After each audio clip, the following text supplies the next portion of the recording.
When you do a deep dive into John's work, there's so many things that are so good about it and so interesting too. So I was immediately as I'm going through his content, I listened to like 15 of your shows and your clips and read, not 100% of your book, but a big chunk of it. And I thought, I can't even compete with this guy. Your content is so interesting. And you've got a lot to offer on the thinking around money and the anxiety around money, but it's way beyond that. You go into all these different marital questions. I'm going to just go out of the gate here. And this is going to be like the spiciest part of any Retire Sooner episode. Oh, let's get super spicy. That'll be fun. I feel totally alone. These are titles of some of John's YouTube. I don't even know if these are YouTube clips, shorts, whatever they're called, but they're somewhere. Sure. And there's a reason you've got like over 500,000 subscribers. Some of these are watched like 1 million times. I love my preteen, but don't like her. So these are all John. These are clips of your show. These are all titles. I left the Mormon church, but my husband hasn't. And by the way, these are I chose the least interesting titles. I overheard my husband saying I'm not attractive. What should I say? This one, I regret leaving my wife for another woman. These are all questions that you get on your show. Again, here's an unspicy one. My mom had an affair with a Catholic priest. So that one was a doozy, man. I guess maybe talk to our show. We're going to get to money, anxiety, and particularly around money. I know you've talked about that. You're part of Ramsey Solutions, so you're a part of a money team, but you do spend a lot of time talking about anxiety and other, I guess you tell us, because you go way beyond money. I'm just a mental and emotional health nerd, and I was minding my own business talking to a bunch of college students and their parents in a small theater at the university here in Nashville. And Dave Ramsey's executive vice president was dropping her daughter off, and she said, I'm going to hire that guy. That's literally how this happened. And so I've just spent 20 years sitting with people when the wheels have fallen off. I was a dean of students at various universities for my whole career. And so I just sat with people when the wheels fell off, man, and figure out what we're going to do next. And now, as my 14-year-old likes to say, Dad, you're just a lame YouTuber. That's what you are now. So I don't know what we're doing, but I don't have like a great pitch other than I don't know anybody who's not going through something right now that's they would rather not talk about. And we don't have a culture where we are allowed to talk about hard things, and most of us are alone, and we've outsourced everything to those stupid phones, and so we got nobody, and that's the gig, man. So you studied psychology, so you got your doctorate in that. Before you went into education, you were a dean for a number of years? So, yeah, my first PhD was in education back in 2010, and then what I just saw over the first decade and into the second decade of working with college students and their families was, man, the issues changed dramatically from, hey, what classes should I take and what do I want to do when I grow up, to, hey, I'm thinking about taking my life, and hey, my son, you help my son with his anxiety disorder and my daughter with her issue. Do you mind if I swing by your office, if I fly down and you talk to me and my wife? And so I quickly was over my head. I didn't know what I was, so I ended up getting a second PhD in counseling. And the quick differential is a PhD in psychology is often the study of people, and the counseling is the study of how to work with people. And so, yeah, it was just I needed to sit down and help people in real time. I didn't have a lot of time, man. Someone sat down in my office and said, I don't want to be here anymore. And ready to go, right? Yeah, and you're like, wait a minute, over my head, I need to go get some training around this. That's right. Because I guess to your point, the world.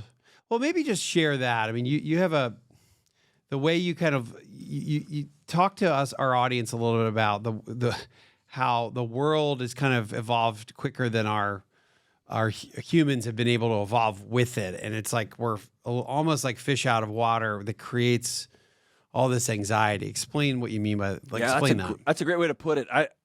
The way I say it is we've just designed and created a world all with, I think, pretty good intentions. Of course, there's always idiots everywhere, but I think it was all good intentions. We just designed a world that our bodies can't live in, that aren't designed to live in. And so, man, we have created trucks. We don't have to carry heavy stuff anymore. We just put it in the back, and we created air conditioners so we can live 72-degree life inside, and then in our cars, and then in our offices, and our bodies never have to be hot, and they never have to be cold. And you know what I love? I love leather seats in my car and comfort. Oh my gosh. Can you imagine like riding across the country on a wooden bench being pulled by a horse? Like, that's awful. So it's all been great, except those were the things that kept us alive. Those were the things that gave our body's designed to be under stress. Our body's designed to be hot and it's cold and to have to move up and down through the fractals. And so it's designed for hard things. It's designed for small tribes of people who will give their life for one another. It's designed for not chaotic. It's designed for one tiger at the cave, not endless dings and clicks and bells and whistles and emails and it's all coming down and news, 24-hour news. It's not designed for that. And yet I want to know where every threat's coming. And so I keep checking my stupid phone. My body just doesn't have an ability to metabolize all that cortisol, man. So it just it implodes, right?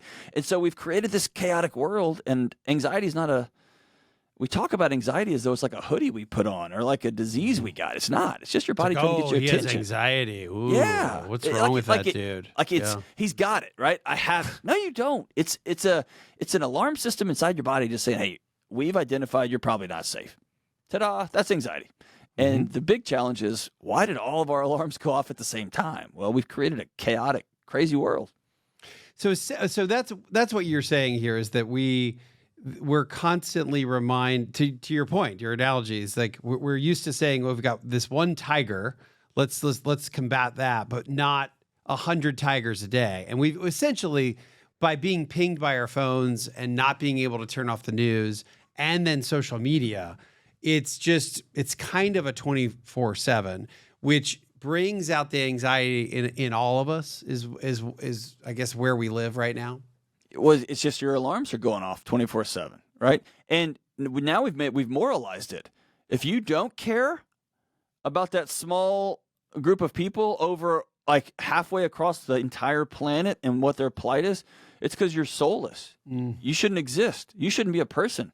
How could you not care about and we just are not designed to carry that sort of pain. We don't have the capacity for it. Let's talk about money. I want to start with some money anxiety. You talk about this thought around agency, and that money. You can do this. You can make all these math decisions that kind of make sense. Like, oh, it makes sense math, but your brain continues to know the reality of what you're getting yourself into. Yeah. So if you just step back 30,000 feet just for a second, just look at the system we've set up for ourselves. My granddad and his dad, the way you trapped somebody, basically they were like you turned a person into a rental property, passive income where they're always going to be yours and giving you money is to get them in debt. Like that was a tool to grab people. And now it's a you're nuts if you tell somebody to pay cash for a used car. You're crazy, right? And so I think we forgot how our brain works, and there's a part of our brain that is scanning the environment 24/7, 365 for threats. And if your brain knows that if you say just the wrong thing, and in this cancel culture world, your boss has to let you go because the HR committee voted and you've got to go. Your brain knows that you lose your cars and your house and you can't feed your kids. Your brain would be failing you if it let you sleep all night in that scenario. It would be failing you if it let you stop and have a deep, emotional, intimate relationship with whoever you're married to. It's not time for sex. It's not time for sleep. We are at war here. They're going to take our house, right? And so the idea of, I don't care what the math is, if you have a position where you have shifted your retirement strategy for a short season, or for me and my wife, it was a long season. We didn't make a lot of money, so it was a long season. But now your brain knows no matter what, they can't take your house. They can't take our home. They can't take our cars. You invested in education, so they can't take your earning potential, right? Or your capacity to do something. Now you can jump off the deep end and do some really wild things. Your risk profile shifts, and now I can go do that thing. I can quit my job that I worked 20 years to get and become a podcaster, take a risk because I don't owe anybody anything, and 10x your income annual, right? And you change everything about your family tree, but only because you do it in the right way. So for you, when this is the Retire Sooner podcast, and we're always helping people have the position of economic freedom a little sooner. Maybe it's 6 months sooner. Maybe it's a year way sooner. Yes. Yeah, way sooner. And but you're we've essentially, I think there's our formula for being able to retire sooner on the financial side. There's only 5 things, and one of them, 5 lifestyle, 5 financial. One of the 5 financial, that we found that correlates to higher levels of, we call it happiness, but really it may just be peace of mind. And that is being able to retire essentially without a mortgage. Yes. I have a study that shows that we did some of our research has shown that as years to pay off mortgage go down, happiness levels go up. Now, I don't know if happiness is the right word for that. Maybe it's just our anxiety is going down and our peace of mind is going up. So for you, from a financial standpoint, the way you think about this is much more around getting out of all debt to lower that anxiety. I track with you 100%. Where I would double click is, I think chasing happiness, the pursuit of happiness, is actually what's killing us, because happiness is a feeling. And I am not happy when I have to tell my wife, hey, we've exceeded our budget for going out this month. We got to figure out something to eat at home. That doesn't make me happy, but it does bring me peace. And so there's a difference for me between happiness and joy. My quick anecdote for that is, my granddad died. He was a World War II vet. He fought Nazis. He raised 4 amazing kids in a 900 square foot home, right? He died at 93. During his funeral, my son at the time was 2 or 3, and he saw they were playing taps, and we were going to put a rose on the casket, and my son got out of my hands, and he ran up and climbed up the casket and put a rose on himself. And it was the 4th generation of Delony male, and everyone started, crying. It was this beautiful moment. And was anybody happy? No. But was everybody joyful? Yes, because that was right. You know what I mean? It was the long life lived. All the friends and family are there, being honored by his country with the music. His 4th generation, the last male Delony, 2 years old, climbs up there and drops it. That's joy. You're gonna make me cry. That's joy. It's not happy. Nobody's happy, right? So, I want somebody to consider, just think about rolling over in bed and not having a mortgage. And when I think about, if my mom is in her 70s. If she came to me and said, do I want to have another $500,000 that's going to be in a payout as a part of some sort of IRA product, or no one can ever take my home, I want no one to ever be able to take my mom's house. Let's start there, and let's figure out the back end, right? Because the back end feels like I'm adjusting between, hey, no, you got to get that car fixed, you can't get a new car, versus, hey, you got to move into the basement. And those are like, I think we get stuck in the math sometimes, and we don't go through, let's give our bodies peace. Okay, we can't take the house. Now we're good. What about this thought around, Americans purchase our way to peace? Yeah. By the way, marketing is part of that. Is marketing is so damn good in America. It's amazing. It's like Mad Men were really good, right? And then they got even trickier with social media, and now they're almost impossible to ignore. Oh, dude, you want to have your skin crawl? Sit in the room with those tech and the neuropsych guys. They're terrifying, man. And now they throw AI into it, man. They were scary before, and now the computer's like, no, we know. It's awful. It's wild. I think we've had to do that because I think it has shifted because we've created the loneliest generation in human history. And I think we don't have security and safety through a tribe anymore. We don't have aunts and uncles and cousins and you live with us, come stay with us. We'll make sure you got food. You broke your arm, we'll take care of you. Your kids are always going to make sure. We don't have that anymore. So the only path to neurological safety is I got my own house, right? Which, so on its face, it's insane, but I think it's the making the best of a terrible situation we've made for ourselves. Wait, is that why you think, why are we so why are we lonelier today than we've ever been? Is it? I mean, I think there's 500 reasons to it. I think it's moving to the suburb, everything from geography to architecture and architecture meaning there was no air conditioner, so everybody had a front porch. You had to, and that meant you waved to everybody as they walked by, and then we screened them in, and then we got air conditioners. We closed them up, and we put our porches on the back. and you can't walk through my house. I don't know you that well, but instead of, oh, that's Susie, she votes the wrong way, but she's real funny, and she always brings pie over. Now that's just that lady with a sign in her yard. We hate her, right? And so some of it's architectural, some of it is just simply technology, some of it's too busy, some of it is we're so insecure we've outsourced our happiness to our kids and their athletic performance, and so we chase 9-year-olds all over the state with travel. I mean, we just created chaos, and then we tried to salvage it with, I still have long text threads with my high school buddies with lots of memes, and we call that community. It's not. That's just communication. It's not community. I'm just communicating with you. I'm not connecting with you at all. Not in a physiological way. Not in the way we know this. 80 to 90% of communication is nonverbal, and we just outsource that 10% and we call it good. That's insane. I think of this. I could text my wife 100 times today. I love you. I love you. You're so beautiful. I'm so glad I married you. I'm giving her data, but I'm not. The things that make her body go, oh, he loves me, is when I walk in the door and she feels my warmth, when I hug her, when I pick up my underwear, right? When I do those things that are human and there's skin-to-skin contact, when my hand touches her face or the back of her neck, then her body goes, okay, I'm safe. The data doesn't help. And dude, we've done that with every relationship we had, professional, friend, church, everything has gone online. And our bodies are just falling apart at the seams, man. I want to ask you about your money journey, but I want to just stay with this topic right now.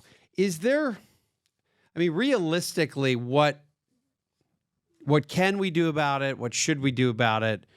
And is it easier said than done? So what do we do about that? That's actually the $1 million question. And I've really tried to mine all the data, all my own personal experiences, the people I talk to. And here's the two things I've come up with.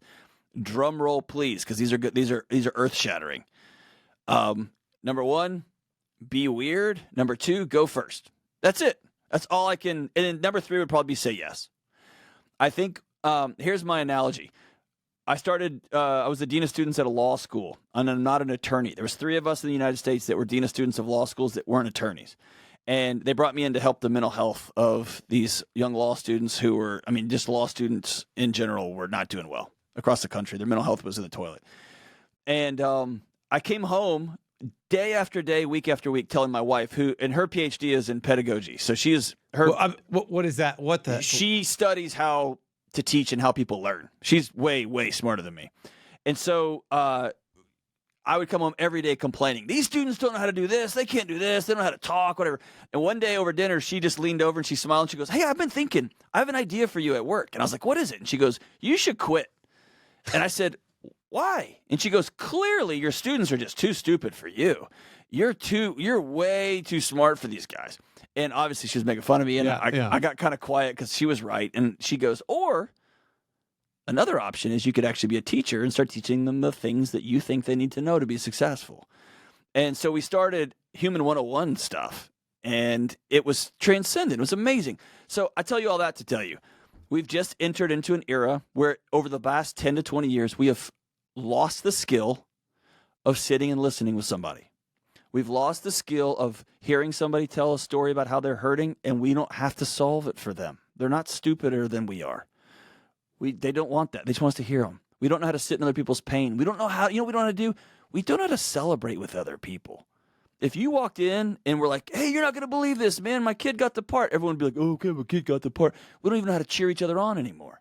And so we used to, were we better? So you're saying that the last 20 years we've lost that. Were we better at that in like the 50s and the 60s? Not even that long. Here's how I know. My dad was a homicide detective and a SWAT hostage negotiator for half my life. Then he quit over a weekend and became a youth minister at this giant church that we attended in Houston. And I remember him telling me, you're not going to understand what I'm saying right now, but I'm your minister now and your dad, and you're not going to be able to hear me at all. And so I want you to good luck. Good luck. I want you to find some men in this church that you trust, and I'll point you in the direction because I'm your dad. So fast forward 25 years, we had miscarriage after miscarriage after miscarriage, and then I was supposed to go get an appointment to go get taken care of at the doctor, and I didn't. And then all of a sudden, my wife ends up pregnant, and that's my daughter, who's 8 now, Josephine. She's a human hurricane, the light of my life. But when she was born, I picked up the phone and called those men. And so I couldn't wait to tell them, and I knew they couldn't wait to hear it. Now it would be like, all right, dude. Right? Like, we don't have a capacity for that anymore. I don't got time for that. What's the ROI on this conversation? Why don't you just text me? Right? We don't have time for it. And so it's the 90s. This is not back in the good old days. This is just a minute ago. Yeah. And now our kids don't know how to. You give a kid feedback. My mom just retired as a professor. She's a professor for ages. She retired. She said, I got tired of having college students' parents call me and ask why I gave them feedback, negative feedback, on a paper. She was a literature professor. She's an English professor. College parents. And it was like, I just got tired of, like, I have to give you wrote a not good paper. My job as your professor is to say, hey, this isn't, in the real world, this is going to get you fired. Here's how you fix it. And the mom and dad wanted the grade. They want the grade.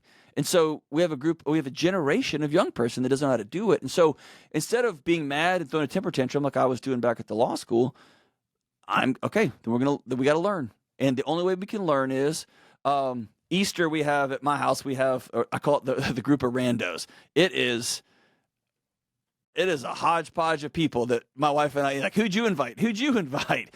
And this year, one of the people I just invited, I met her at a comedy club. She is a comedian, and her name is Carolyn Xavier. She's all tatted up, showed up out. I live out in the woods, and I was like, you're coming to our Easter party. And she's like, can I bring my son? And I was like, yep. And dude, she showed up. We had a blast.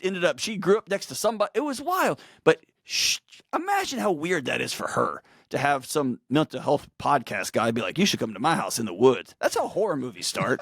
And to have a group of people at from my church, whatever.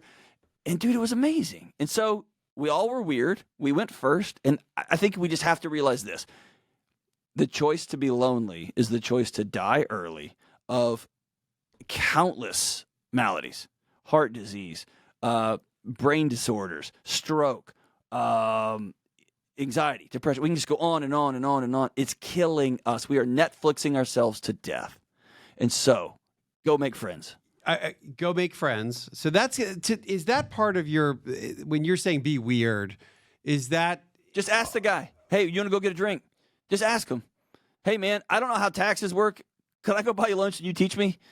Like, I don't know how to do retirement stuff. You clearly do. You listen to Wes's show. Like, you know how to do this. Can I go buy you a drink and you teach me how to do this? What a gift. What a gift you would give somebody to say, hey, I don't know. Can you help me? Instead of going to a forum somewhere. So we're talking about we're talking about anxiety. The way you put it is that it literally, we all have it. It's just like, that's just normal. That is humanity. It's a smoke detector. That's all it is. So we all have got the smoke detector. And then how does that manifest into depression? Does it go into asking you in a little bit of a counseling sense? Yeah. Counseling, I consider depression and anxiety on the same trend line, but the simplistic way I would say it is the alarm is, hey, look out, look out, look out, look out. And at some point your body says, I quit. I'm pulling the cord on this thing. This is never going to change, and this is your fault. Let's stop it. Let's just pull. We're pulling the string, so I can't get out of bed anymore. That's your body saying, this is the safest place for us is to not exist. And let's shut it down. And so I think it's knowing that both sides of that are just your body trying to keep you safe. And occasionally it goes off the deep end, and so you need some significant psychiatric help, some medical help, some therapeutic help, of course. I've been down that road. Yeah, you seem like the last guy would ever be depressed in the world, but we all get some level of this. Yeah. What happened with you? Where was your... tell us about a time when you were kind of mired in that. It stems from, I've tried to track it all the way back. A, some childhood abuse. B, not from my family. And B, I watched my dad, who was like a police officer, like a homicide attack, a hardcore cop, have to mow lawns on the weekend because we didn't have enough money. And we had 3 kids. They shared one car. It's not like we had a big place. Mm-hmm. And I wrote about it in in my first book. I remember my dad putting the ATM card in, and knowing there's no money in there, hoping that he wouldn't get the rejection one, he would get the $45 overdraft fee one. Overdraft. And as he tells the story, a woman who he had helped their daughter in the middle of the night, who happened to be the assistant store manager, came over and cleared it and said, "Hey, I'm sorry, sir, there's a problem with the register. Let me fix this. All right, your card's good." And she totally covered for him, and he carried those out. So in my house, I grew up seeing, if that's what the public thinks of public servants, I want nothing to do with that.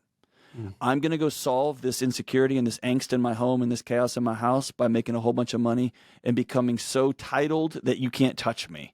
And that just meant I said yes to everything, and I jumped jobs, and I looked for every promotion. I tried to get every raise, and I was always working 3 jobs. I was dean of students and a professor, and I was doing a side gig over here consulting with whatever. And eventually my body said, I quit.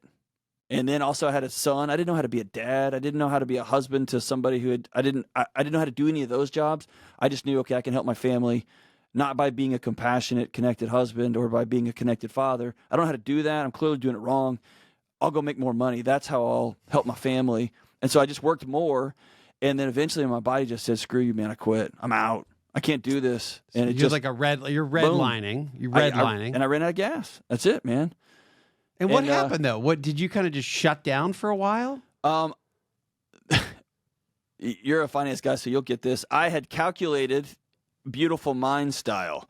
Dude, I had spreadsheets. I had all sorts of things before algorithms existed.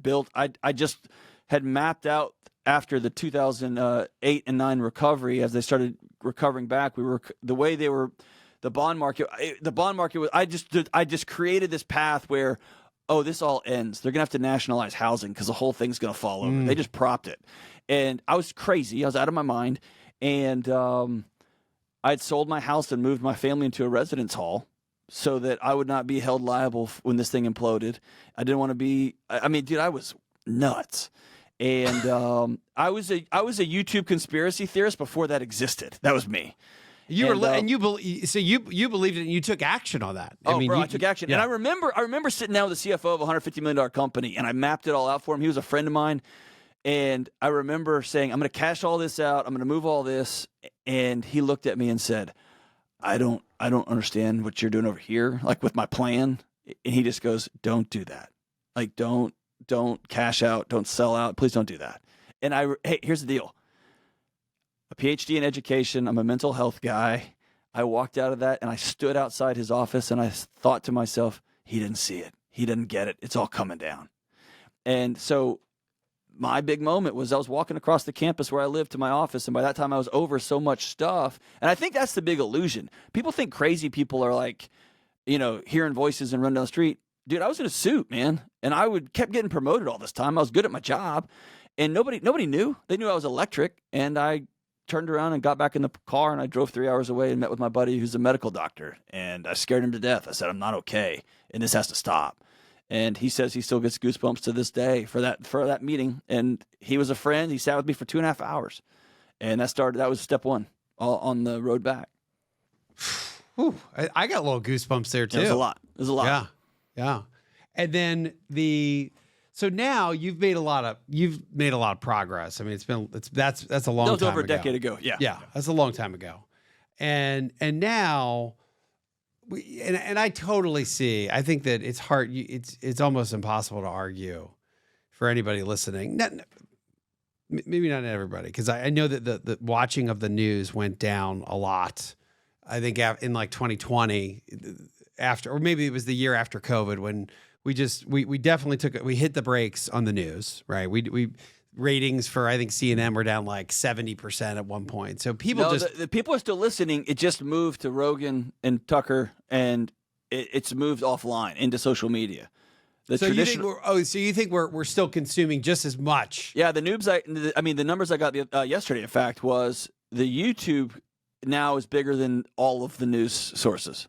And so people are still consuming like crazy. They're just not consuming it at nightly news. They don't trust them anymore. Nobody's telling the truth in those platforms. And so they've just wiped them off. And I think, unfortunately, now there's no breaks, right? Now there's, you either have a tech company trying to censor something, trying to play referee, or you just got like some dude in a trunk somewhere in the back of a car with a secret YouTube channel telling you where the real stories are, right? And you're like, all right, dude, like Bitcoin's not even real, man. You got to buy more Beanie Babies. And you're like, all right, cool. And I, what do you do? And so it's decentralized, which we all thought was going to be cool. But now there's no breaks, man. But so, okay, so we're getting hit just as much as we ever. What are, you go through 6 choices, daily choices that help, I guess, combat this. Can you walk us through that a little bit? Yeah, pick a couple of them. I'll pick a few of them because all 6 of them, people start to roll their eyes to the back of their head. But the first one is choose reality, dude. We call it the attention economy. It's not, dude. It's the distraction. Look over here. Yeah. Most of your listeners don't. Well, your listeners may be different.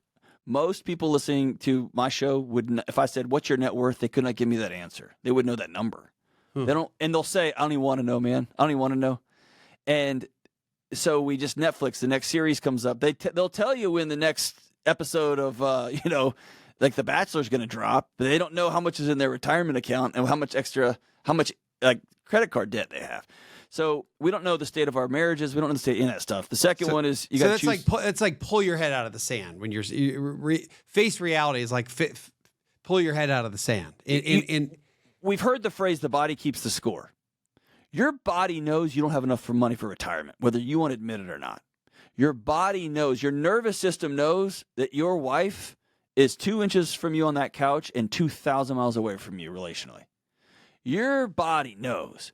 And it will You may rationalize it, but your body knows. That's right. Or when your teenager comes in and slams the door, your brain can go, or your frontal lobe will go, oh, those teens. Your guts know. Your nervous system knows my kid's not doing okay, and I don't know how to bridge that gap. And your body will shut you down.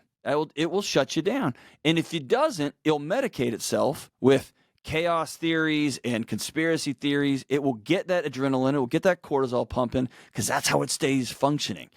And so you got to choose reality. What is the state of your job? What's the state of your marriage? You just brought up something I've never heard before, which is it's almost like how do conspiracy type theories, why are they so popular and so prevalent? And you just answered part of that is that there's a certain adrenaline. It gives you purpose in life. Yeah. We are so untethered, dude. Think about it. During COVID, we knocked down every societal pillar we have.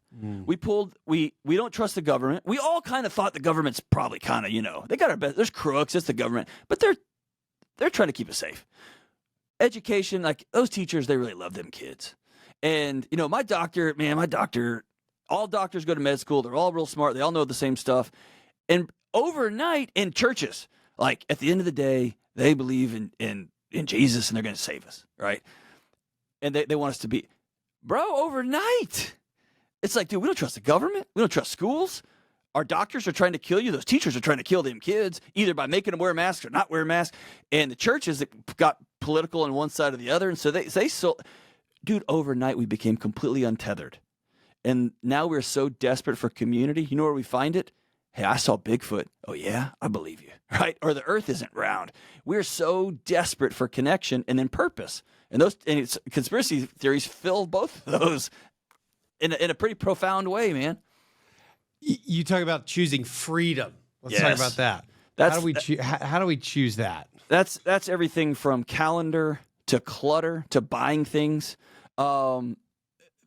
During my research for the book, Dawn Madsen, she goes by the Minimalist Mom, but she introduced me to a Japanese minimalist, and he said this quote, and my eyes almost rolled through the back of my head when she told me this. And I've just lost his name, but he's there in the book. That every inanimate object in your home is having a conversation with you all the time. And I was like, okay, whatever. It sounded like are you going to sell me essential oils too, Dawn? Right? Like, okay. And I walked into my basement, and I have this basement that's all mine, right? It is all my guitars, my hunting stuff, my libraries, because I'm just a nerd, all my little health and wellness, my red light gadgets, all the stuff. It's all down in my little basement area. And I got real quiet. And I was like, ooh, talk to me, things. And listen. At first, it was funny. One book, the rows of books were like, are you just never going to read us? You're just going to be stupid?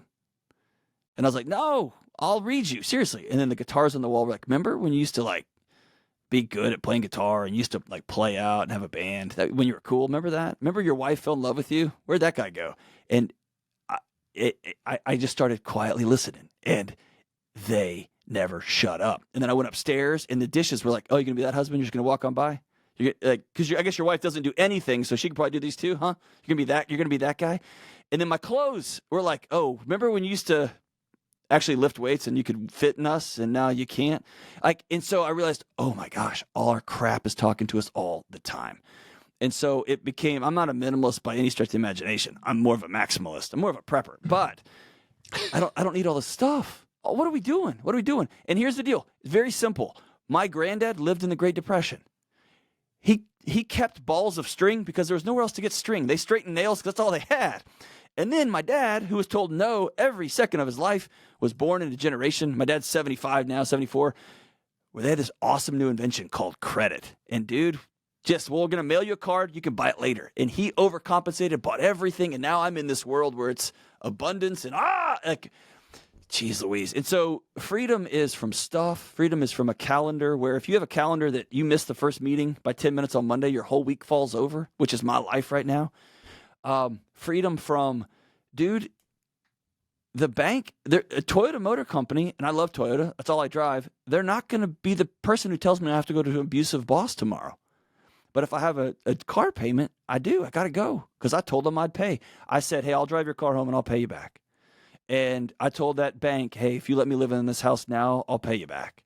And so they're like, cool. Your butt's getting up and going to that abusive boss tomorrow. Your boss is going to that job that's killing you tomorrow. You're not going to stay at home and deal with that sick kid or take care of your wife who your relationship is crumbling. You're going to get your butt in that office. And so when we talk about choose freedom, I want to all of us to look around and say, what are the things, the hobbies, the habits, the financial obligations, the can't say no to the in-laws, boundaries, right? Who is running your life? And the cool thing about your body is when it realizes you're in the backseat of your own life, it will sound every alarm you have because you're not safe. When you get back in the front seat, no matter what kind of treacherous thing you're heading into, when it knows you're driving, it stops being anxious. You look at Navy SEALs, those guys are, my dad, homicide, like walking into a SWAT situation. He was nervous. He was never anxious because they trained, they were ready, and he was making the call. He was in the driver's seat of his own life. And so if we get back in the driver's seat, man, 15 years it took me and my wife to pay off everything. 15 years. Once I started with a plan, and that's the Ramsey Solutions thing. Like once I started on a plan to pay off our debts, not owe anybody anything, to choose freedom there, I'm not anxious about it anymore, man. And you just follow the plan. It's cool. It sucks. It's annoying. It drives me crazy, but I'm not anxious about it. That's peace. And maybe this is in mindfulness of kind of six of your daily choices to help live. Choose mindfulness. A non-anxious life. Is this where we kind of turn off phones? I mean, do I need a flip phone? No, that's a separate conversation, but absolutely yes. Here's what mindfulness is.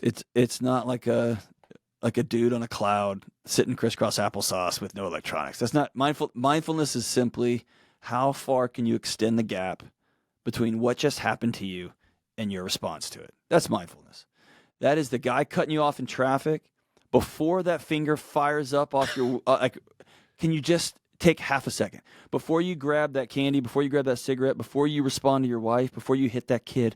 Can you just extend that gap? And what you learn over time, and so meditation is getting rid of electronics for a season or for a while or during the day. That is that is mindfulness training. That is just helping you extend that gap so that somebody says, "Hey, you suck." Whew. All right, man, have a good one. Right? Like, I'm going to go home because my life's pretty good. I don't need to respond to that. A non-mindful response is, oh, yeah, you. And now I'm in a thing, right? Now I'm fighting somebody in a bar for no reason, and I'm too old for that.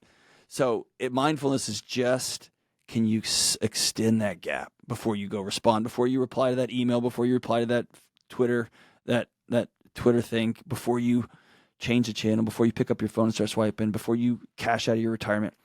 how far can you extend that gap? Slow down. How much though? I mean, if you tried to curb your social media, I mean, is it easier? Yes, you put out a product because you've got a show, but that's totally different than you consuming, and it's totally different. So I had no social media when I took this job. Zero. I was a dean of students at $1 billion university here in Nashville. I had no social media. I just didn't have it. And then when I got this job, I had to have it as a part of the job, as a tool. And it was about 1.5 years in. I was sitting in my closet, hiding from my kids, just scrolling. And I think it was like Pinterest. And I started laughing. Manly. I just started laughing. And I was like, and my exact words out loud were, oh man, they got me. Yeah. Like they beat me. They're better than me. Like they are stronger than me. That's just the truth. And I've got pretty obnoxious willpower and they beat me. And so I spent as a company, we decided we wanted to grow the social footprint. So I spent a wild amount of time last year on it, trying to do better at it. And I had a personal goal to cross a numerical threshold, and I crossed that number, and I went to the person who does social media. She posts all the things I send her, and she knows how to log into the accounts and all that. And I said, hey, it's on you now. Like, I've got to get back to my family. Like, this is taking my soul.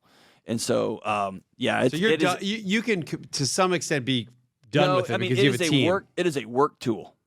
It's a work tool. It's on a separate phone from my regular phone.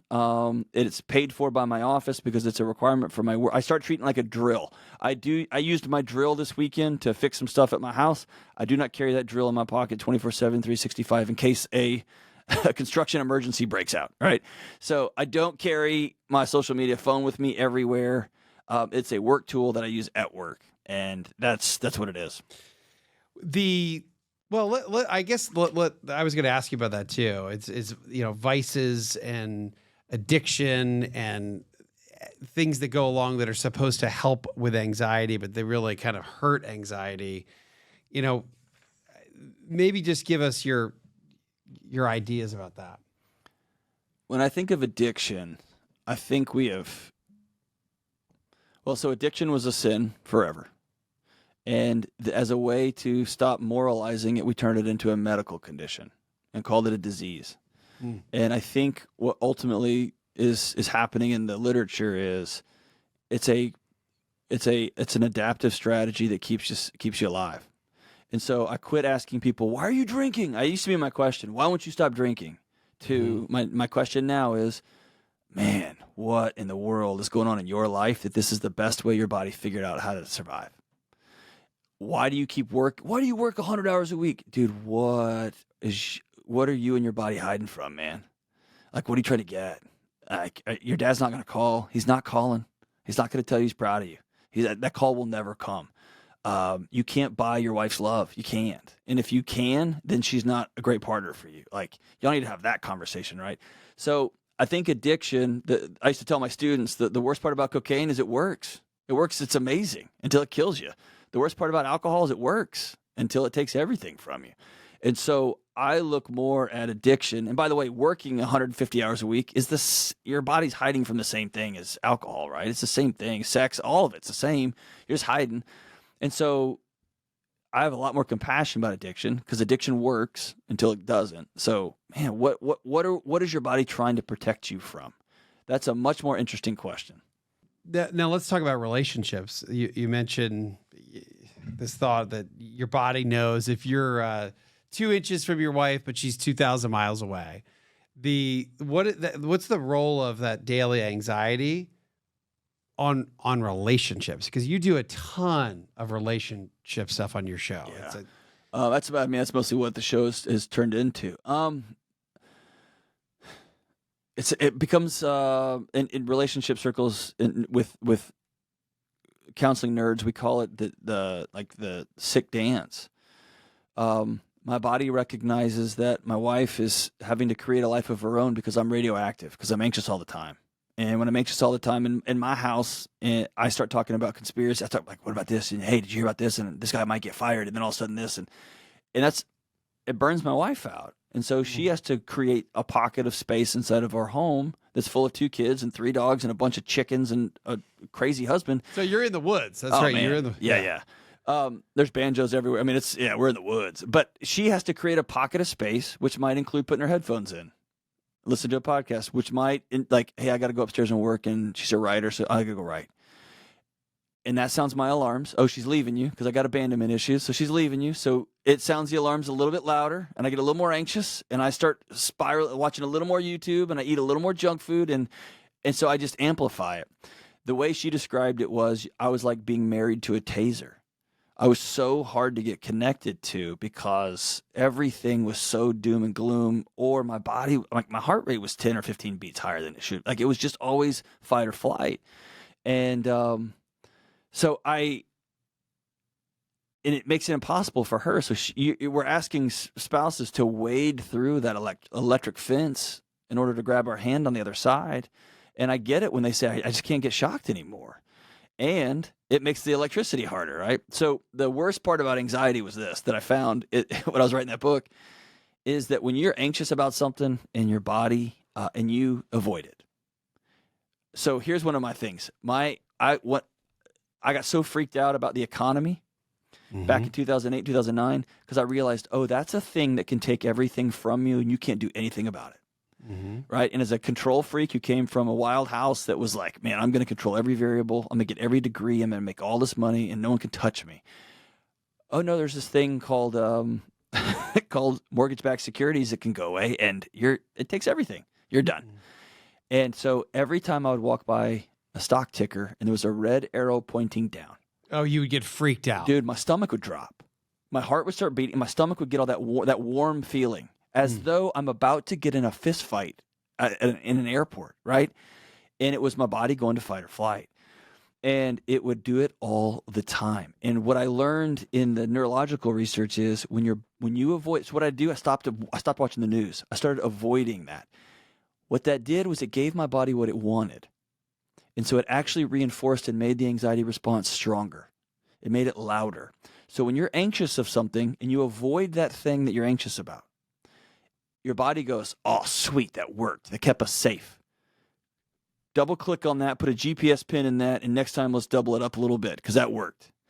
And so it actually reinforces and makes your anxiety stronger. The only way to be less anxious is to head directly through the damn thing that's killing you. That you have to go right through the middle of it. And I couldn't do that by myself, so I had to get a counselor. I had to get a doctor. I had to get some people to walk with me. But you have to go through it. And then when your body learns, that didn't kill us. It quits sounding the alarm. It's like, all right, you're driving. That's cool. I just want to make sure you're driving. That's it. So this is why for you, choosing reality is kind of it's the starting line. Step number one. It's the start of the marathon. You can't run a marathon unless you know where the starting line is. It's not avoiding it. It's going through it. What are the state of things? How much money do I owe? How much money do I have in retirement?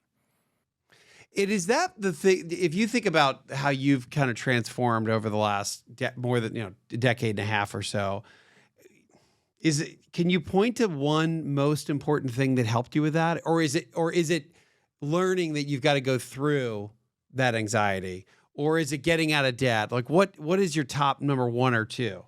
The number one was so I worked with while I was working at the law school. I also worked with the victim services, a crisis team. I had a patrol car, and I would run crisis response with police department in the city where I worked. And I would get a text message. I was on call 24/7. I get a text message, and it would just say 1087 and an address. And 1087 was the police code for someone had died. And occasionally it'd be like I think it was a 1015. I don't remember all the codes now, but there was a domestic dispute or something. But I would show up to a house knowing someone in there is dead. I don't know if that's a 2-year-old. I don't know if that's a 17-year-old. I don't know if that's a 97-year-old. But here we go. And from those calls to all those years, 20 years working with students, a student coming in sobbing, my dad just died, my mom just left my dad, I want to take my life. I just got embarrassed because I was the only kid of this skin color. I got humiliated because, like, whatever, I was on the margins for whatever. We always, every single time, all those different conversations of hurting people, we always landed on the same question. What are you going to do now? No matter what trauma, what crazy thing I found myself in, we always landed on the same question. What are you going to do now? And that was choosing reality. That was the starting line for me. And so I started with my own anxiety, my own, what are we going to do about this? We got a kid and we got another kid coming. All right, what are you going to do now? Oh, I need to make a will. Oh, I need to sit down with my buddy Todd and my buddy Craig and actually walk through my finances and see where we are. Like, because it's not going to get done for you. So, oh, dude, I'm starting to get some chronic health issues, man. I need to sit down with the doctor and actually go down a rabbit hole because, like, what are you going to do now? What am I going to do? Like, and that question has been a guiding light for me. Yeah, it does make sense. I mean, I just think about the avoidance. Think about this, like you and your wife. Like, I don't know, like if you're married, but yeah, I'm married. I got 4 kids. Yeah. Okay, you and your wife, you and your kids. Still married. She's yeah, exactly. Unless you get the text message. But that question's so instructive. All right, so I'm pissed off at my wife. We are gotten sideways. What am I going to do now? Am I going to hide? Am I going to be immature? Am I going to go watch a football game, or am I going to sit down and say, "I'm sorry. Let's fix this"? What am I going to do now? You know, I think it goes. It's 100% relevant in if you're thinking about this journey around financial freedom and economic freedom. It's 100% accurate to say as we're avoiding it and we don't want to think about it, and we know it's a huge problem because most 90% of Americans don't really. We know 50-60% of Americans have zero plan whatsoever, zero savings. So, and part of that is environmental, and part of that is not necessarily because they haven't planned. But the reality here is that in order to get into this retire sooner journey, you got to be able to face it. And what are you going to do now? And so I think it is so relevant just for our audience, no matter what stage you're in. And by the way, no matter what stage you're in, I've found too, people think they're kind of 50% short. So they're $1 million. They're like, I need to get to 2. Yeah. Or they're always 50%. I have 5 million. I need to be at 10. Well, and that's why. But that's why what you do is so valuable. That's why I call a coach. I've got a smart investor that I call him like, hey, am I good? And I talk to him a couple times a year. He's a friend, but I talk to him a couple times a year, and here's most of our conversations. Hey, man, what's up? Hey, you're gonna get an email, like an automated email about the state of your return. Don't open it. Just hit delete. Because you're going to freak out, Delony, and you're going to call me and want to move everything to gold and nickel, and you're an idiot. Just delete the email because it's coming. And he puts a thing on his calendar to call me when he knows his system is going to send me an automated email. And the other one is me calling him, hey, will you just run all my numbers real quick and make sure I'm good? And I'll get a text message back. He probably doesn't even run them, but he texts me back and he goes, hey, I looked at everything. You're great. You and your family are good. And it's just this quick. It's kind of like a little kid when they're young and they run out into the playground and they always stop and they'll look back. I just want to see if I can see mom. Can I still see mom? Can I still see dad? I see dad. All right, I'm going to go out further. That's all I'm doing. And but that started with, okay, what are you going to do now? You come from a home with money insecurity. What are you going to do now? Blaming them doesn't help. My dad was a great man. He still is. What are you going to do now? Before we get to I just want to get a couple examples from your show to our audience because it's fascinating. But before we do that, I just wanted to go to this concept about you are worth being well, because you were just saying you grew up with some money insecurities like so many Americans, and people struggle to I guess with their own worth. But what I want to get your take on, you are worth being well. Yeah, it's twofold. Number one, I think one of the great illnesses of our time is that we answer the question, what are you worth, with a number. It's so gross, man. Like just sitting around having a bourbon with a bunch of dudes, like, what's your worth? What's your worth? The answer to the question, what are you worth, is who do you love and who loves you every time. That is the answer to that question. It's not a numerical question. And so when as a culture we've defined our worth as a number, and as you said, 50%, 60% of people have no plan. Like they're paycheck to paycheck, right? What was that? The latest stat? It was a while, like what, 60, 70% of Americans can't come up with $400 cash or whatever that number. I mean, it was wild. So if that's the metric, then people think I've got no worth. The second thing is, and this is the more insidious one, I think. We all think we are such a burden. We have outsourced. Think about this. I don't know if you're a churchgoer, but We have It was just Easter, and I went to church. Congratulations. There was probably a greeting committee at that church. Like, that's an assigned role now. What are we doing? We have to assign a group of people the role of saying hi. We don't ask our neighbor for sugar or eggs. We just Instacart it. We just like Uber Eats it. We don't get hey man, can you take me to the airport? I know that sucks and it's a 5 a.m. flight. I know. We just Uber there. So we've professionalized, we've outsourced human interaction because, dude, I don't want to bother them. And all the psychological research says if somebody has a purpose and a role, especially in their community, it's a gift. And so the greatest gift I could give my neighbor is, hey, can I borrow a couple eggs? That's a gift to them because they can go, yeah. Here's a great example. I live out in the woods. My neighbor is a 76-year-old farmer. He's lived there forever. 150-year-old family property. My driveway is a long gravel driveway. When it rains real hard, it washes out. So it gets these big divots in it. Well, one day he, on his tractor, leveled the whole thing for me. And I sent an envelope with my son, envelope of cash over there. It cost me $1,000 to have somebody come out and do that. And he did it for me. So I didn't put $1,000 in there, but I put a chunk of cash in there for him. And he sent it back. And he said, no, sir. And when I saw him down doing something on his brother's property, he said, hey, don't ever send money to my house. I was like, yes, sir. And he said it in a way that, like I'm a young guy. I'm like, yes, sir. Right? Yes, sir. Well, the next time it rained, he did it again. So it was deer season. I sent a whole bunch of venison. My wife made this sourdough bread. She had some pickles that she had canned, and there was one or two other things in there. And I took it over there with my son and said, hey, I just want to say thank you. I can't let you do that for free. He saw that. He stopped doing his chores, his farm chores. He was all sweaty, and he came over and he got all choked up and he gave me a big hug. And he looked at me and said, I'm your neighbor. And it was like, good. Oh, man, I've missed it. I have missed it. I was trying to turn a relationship into a transaction. And so at the end of the day, that idea you're worth being well. So hold on. He was cool getting the venison, but not the cash. You know why? Because I gave him my time. Yeah. I gave him my family's garden. I gave him some of our food. So the deal is we don't even think we're worth the time it is to go exercise. If I'm not even worth the time to fix my marriage. I'm not even worth the time to call my real estate guy to say I need to move. I'm not worth that. I'm not worth it, dude. It just is what it is. I'm just going to get older and fatter. My knees are going to hurt. It's just going to be what it is.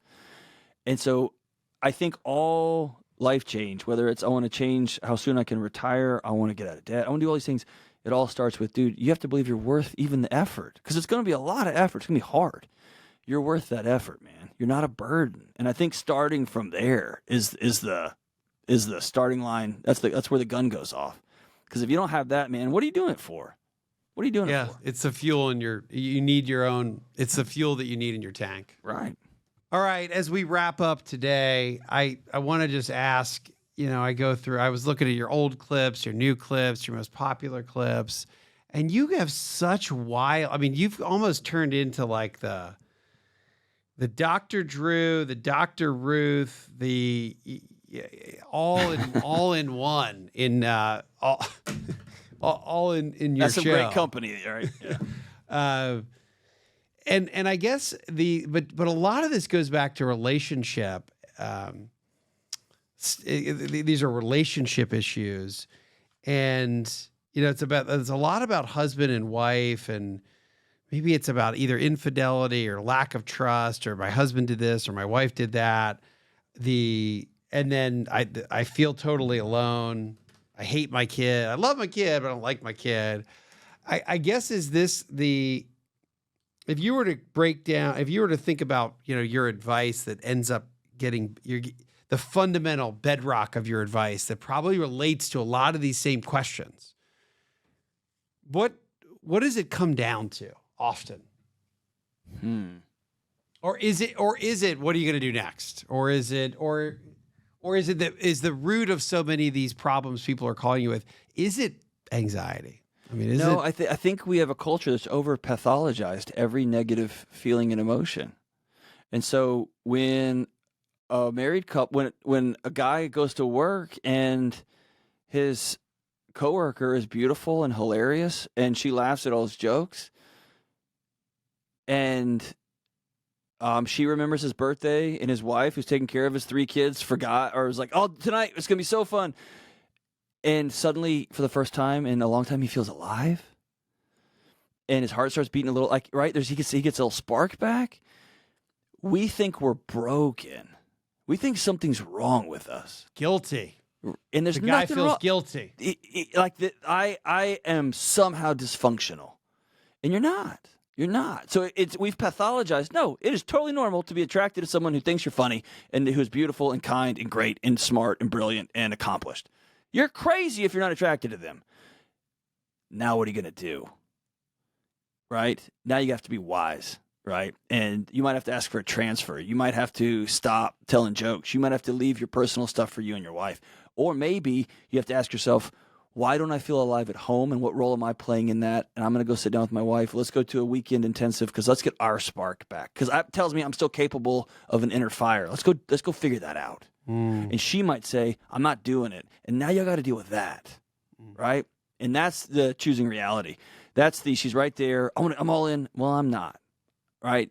And so all I have to say is, most people think the moment they have a thought, the moment that they do the thing, that they can never come back. And so I think the show for me is about redemption. It's about, hey, there's nothing wrong with you. You screwed up. Let's go fix this thing. And most people have nobody they can sit down and be totally honest with. They just can't say, there's no one they can just say, hey, man, I think I just blew up my whole marriage. I don't know what to do. And I think the show is popular. I used to think it was popular because I was so smart and I had my great answers. Wes, nobody cares about my answers. Here's what they are into. They've never seen somebody compassionately talk to somebody who just blew everything up or had everything blown up. And so what I think is attractive about the show is the interaction, not the advice. It's the back and forth. You've got your father was a youth minister too, right? I mean, it's really, you've got a compassion like a preacher to some extent. He was a SWAT hostage negotiator. So when someone was going to jump off a building or kill themselves, they sent in my dad. And his shtick was the all shucks guy. Like he would have a T-shirt and some jeans, and he'd be like, "Hey, man, and what's your name? Tell me about your kids." That was what he did. So he was extremely skilled at that. But yeah, it comes from a place of, hey, let's take all of the heat in this room all the way down. It's just you and me sitting at a table having some nachos. We'll figure this out. We'll figure it out. And man, if you give somebody that, that's such a gift, right? Do you probably don't have time anymore because of the show and because of the books? No, I still do. You still have one-on-ones with people? Yeah, I have to. My biggest fear coming into this job was that you stop talking to people. You stop doing the thing that made you good at what you do. Yeah, and then you lose touch. And you start talking to people who talk to people, and you lose touch. Yeah. So yeah, I still sit with people who I did today, who are, and I don't take money for it, but I do sit with people who are right up there on the edge and trying to figure out. They're about to kids have got pediatric cancer, or their husband's about to leave. Like, there's still some tough stuff, but you have to be in the room. You got to feel what that weight of that conversation feels like. All right, we're gonna let you go. I know you got to run, and we so appreciate your time and your Wes, wisdom. Hey, this is one of my favorite interviews, man. I appreciate you. Yeah, I knew this one was going to be. be good, man. You're the best. You really are, man. I really. I think you just keep helping a lot of people. Yeah, you too, man. I'm sure if my advice on this podcast is you can just unsubscribe to mine and just subscribe to John's. No way.